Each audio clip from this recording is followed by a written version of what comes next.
In most parts of the world, the internet is a basic necessity. But in one small country in East Africa, the internet remains a rare luxury. A place where 1 hour online can cost half a day's wages. This is Eritrea, one of the countries with the most limited internet access on Earth. A land that moves under silence, where people live cut off from the modern world. A place where time seems to have stopped, and the only thing certain is quiet. That country is called Eritrea. For many, the name barely rings a bell. But for those who know, Eritrea is often called the North Korea of Africa. Eritrea lies on the coast of the Red Sea, in the Horn of Africa, bordered by Sudan, Ethiopia, and Djibouti. It gained independence in 1993 after a 30-year war against Ethiopia. A brutal struggle that claimed hundreds of thousands of lives. When independence finally came, the people cheered. But that euphoria didn't last long, because the promised freedom turned into total surveillance. Since then, Eritrea has been ruled by one man, Isaias Afwerki, the first and only president in power to this very day. There have never been elections, no opposition parties, and no independent media allowed to exist. Under his rule, Eritrea became a nation almost completely sealed off from the outside world. The year 2001 marked a turning point.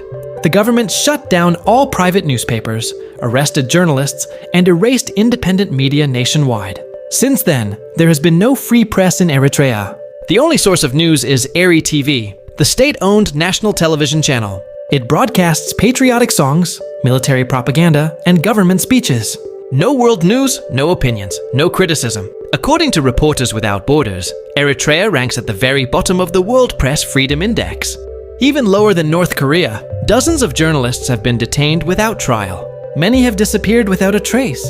For ordinary citizens, talking about politics, even with family, can be deadly. People have learned that silence is a form of self-protection. In the modern world, the internet is the breath of life. But in Eritrea, internet connection barely exists. According to recent data from the World Bank and Data Reportal, only about 1 to 2% of Eritrea's population has access to the internet, one of the lowest rates in the world. And even for those who are connected, the internet there is not what we know. The connection is extremely slow, unstable, and directly monitored by the government. Eritrea has no submarine cables, no direct link to the international internet network. All data passes through narrow and expensive satellite routes. That's why the average internet speed in Eritrea is only about 0.5 megabits per second, roughly 500 times slower than in countries like South Korea or Singapore. All networks in Eritrea are controlled by one state-owned company, Eritel. No other operators, no competitors, no privacy. If you want to buy a SIM card, you must register officially, and you can only use it for calls and SMS. Mobile data access is not available to ordinary citizens. Eritel also controls the entire fixed-line network, and even that is available only in government offices, major hotels, or approved news agencies. Private home internet is almost non-existent. Because personal internet is nearly impossible, Eritreans rely on internet cafes, the only way for them to meet the outside world. In the capital city, Asmara, you can find a few small internet cafes, usually in the basements of old buildings or behind electronic shops. Inside, there are a few second-hand computers with thick screens, worn-out keyboards, and connections so slow that opening Google can take over a minute. The cost of 1 hour online can reach $1 to more $50. For most Eritreans earning only $60 to $70 a month, that price is extremely expensive. Many students can only afford 10 or 15 minutes at a time. At night, some cafes offer cheaper rates, but the connection can drop at any moment.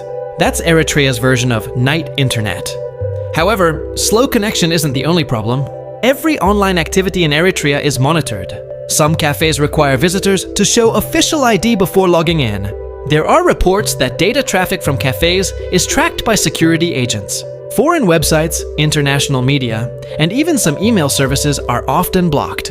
Social media platforms like Facebook, Twitter, and WhatsApp are almost always inaccessible without a VPN.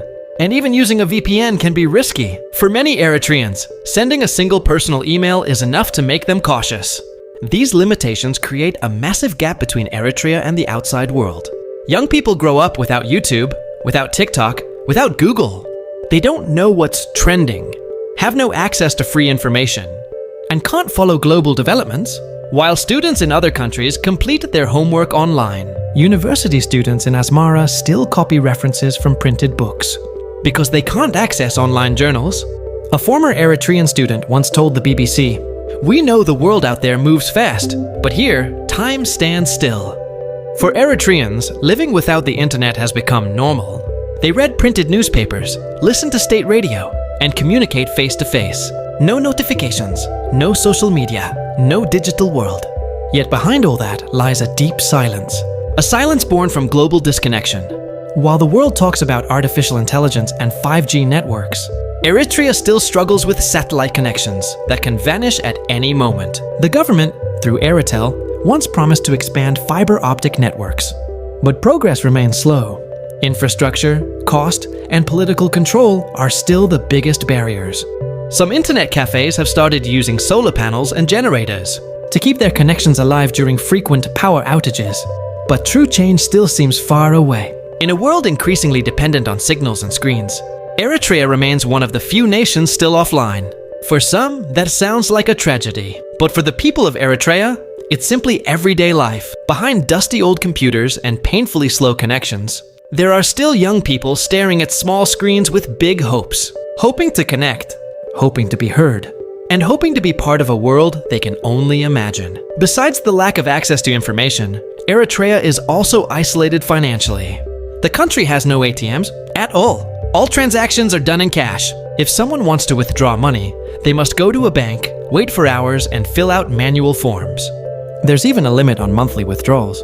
Debit cards, credit cards, and mobile banking don't work here. Even foreign tourists must carry large amounts of cash, since international cards aren't accepted. According to reports from the World Travel Guide and WeTracker, Eritrea's financial system is tightly controlled by the government. Foreign transfers are monitored and can take weeks to process. Eritrea's economy is like a world before the digital age. Everything runs on paper and cash. But the greatest struggle of the Eritrean people isn't about money or the internet. It's about their freedom. Every adult citizen is required to join national military service. By law, the service lasts 18 months. But in practice, many people are kept for years, even for life. They work in military camps, government projects, farms, and factories, often without fair pay. Human Rights Watch calls this system a form of modern-day slavery. For many young people, the only way out is to escape. But fleeing Eritrea isn't easy. The borders are heavily guarded, and anyone caught trying to flee can be shot on sight. Thousands risk crossing the desert to Sudan or Ethiopia, hoping to reach Europe. Many die along the way, from thirst, hunger, or at the hands of smugglers. For those who make it out, their families left behind are often punished or closely monitored by authorities. In Eritrea, even escaping is considered treason. If you walk through the capital, Asmara, you might feel like you're in Italy in the 1930s. Art Deco buildings line the streets, old cinemas like Cinema Impero still stand proudly, and small cafes serve espresso with a distinct Italian flavor. This is a legacy of colonial times, when Italy made Eritrea the jewel of East Africa. Even today, many elderly citizens still speak a bit of Italian. Nights in Asmara are quiet, too quiet. No neon lights from modern shops, no phone notifications, and no sounds from televisions except for one channel, Eri TV. At home, TVs show the same thing. Government speeches, national songs, and official news. On the radio, old songs play on repeat. There are no alternatives. For Eritreans, routine is the only constant. They wake up, work, and return home, without knowing what happens beyond their borders. To the outside world, Eritrea may seem peaceful, but inside, that calm is a forced silence. International organizations have long warned about the human rights situation in Eritrea. A 2015 UN report described Eritrea as a country of arbitrary detention, torture, and forced labor. Amnesty International added that Eritrean prisons are full of political prisoners, some held in metal containers under the scorching sun, without trial. Families are forbidden to visit. Many detainees are never tried, never released, and never seen again. International bodies, including the European Union and the Human Rights Council, have repeatedly urged Eritrea to open up, but so far, nothing has changed. Eritrea rarely appears in world news. Foreign cameras are not allowed in without tight supervision. And foreign journalists almost never get permanent residency. As a result, the world knows very little about what truly happens there. Images from Eritrea are scarce, and information often comes from refugees who manage to escape. Many outsiders don't even know Eritrea exists, or that millions of people live under a system that restricts nearly every basic human freedom. And yet, life goes on. Children still go to school. Farmers still till the dry soil. And the elderly still sit in old Asmara cafes, sipping coffee quietly, as if the outside world never changed. They know the world has moved far ahead. But for them, change is not a choice.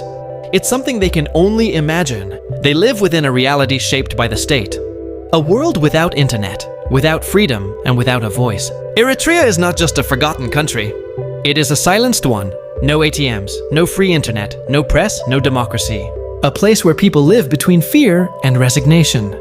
This country still stands in the 21st century, but it feels like the 20th century never ended. While the world moves forward, Eritrea remains frozen. Still, silent and isolated. Here, silence is not a choice. Silence is a way to survive.